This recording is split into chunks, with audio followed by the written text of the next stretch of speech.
Hey there, Sharon Horne-Ellstrom here. I'm with my lovely graphic for our SOAP framework. We've done our story, our options, our action, and today we're going to talk on day 18 of our free Get Up and Go challenge. Progress, financial progress. Progress with respect to our financial life, the P in our SOAP framework. So, yesterday we shared an action that we took. We took an action yesterday, right? Didn't we all? I actually outlined a consulting gig, and then now I have to keep doing the next steps. I have to create the funnel. I have to offer it to people, and then use that to create, or a service offer is what I'm doing.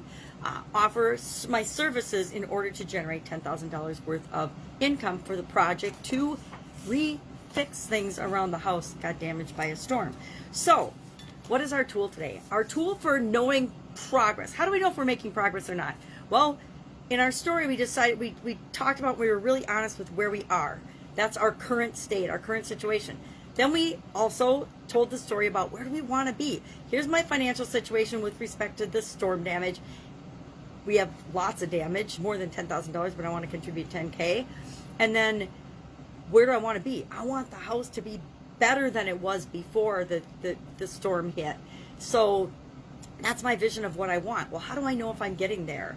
Well, my specific example for finances is I want to generate $10K to contribute to going from where I am, my current situation, to my desired situation.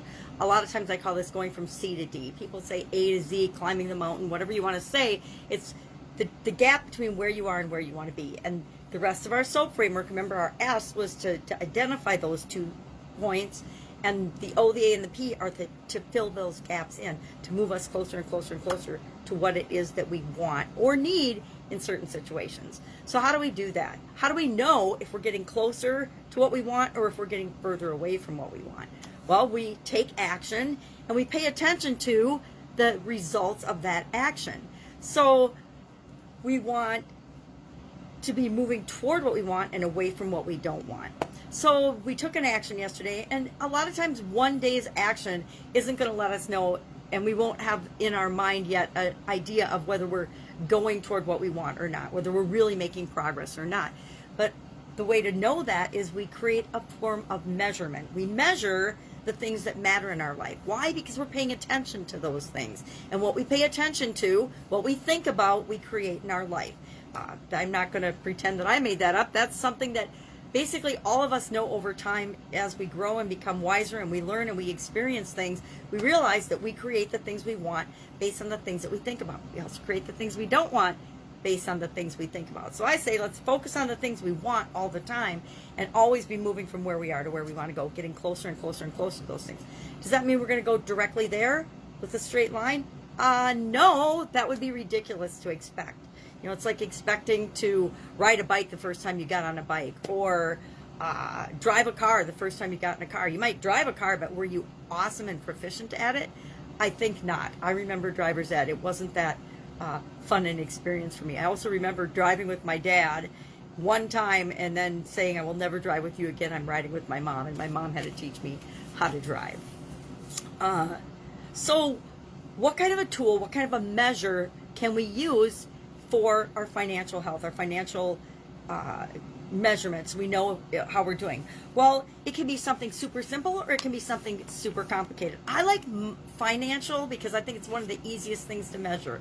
We can measure our dollars, money in the bank. We can measure net worth. We can measure net income before or after taxes. We can measure expenses. Are we reducing a certain expense? Are we paying off a certain debt? We can actually usually measure it in dollars. It's very concrete. Excuse me. So for this one, I decided my measure is going to be like one of those fundraising thermostats, right? And I'm going to actually track on here as I get from zero. I already have $100, so I donated $100 to the cause.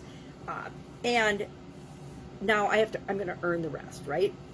So as I earn money, this is dollars, I will fill in this, just like you see at the grocery stores when they're doing fundraisers for things. I don't know if they still do that, but they did when I was a kid. So I think it's a fun graphic way to represent and look at something. Now, I'm going to keep this one in this notebook, but I could make a big poster board of my goal, depending on, or I could make a vision board of my goal. I could do whatever I want, but I want to find a measure. So our action item today is to pick a measurement that you can use to know if you're getting and making progress toward your goal or your objective with respect to this area of your finances. So to me, it can be super simple or it can be super complicated. I'm going to go for the super fun, super simple, graphic, visual way of seeing that I'm making progress. And I think this is kind of a fun way. So I want you to share in the comments below just the thing you're going to measure. What are you going to measure? Is it dollars? If it's dollars, just put the little dollar sign in the comments below. If it's net income, net worth, gross sales, number of sales calls, which I don't recommend, because just because you make a certain number of calls doesn't mean you're going to reach your financial goal, etc. But pick something. Pick anything that works for you. Like I do. I just pick things that work for me. I think sometimes it's fun to add some fun and creativity to the things that we do because it keeps us more interested in it.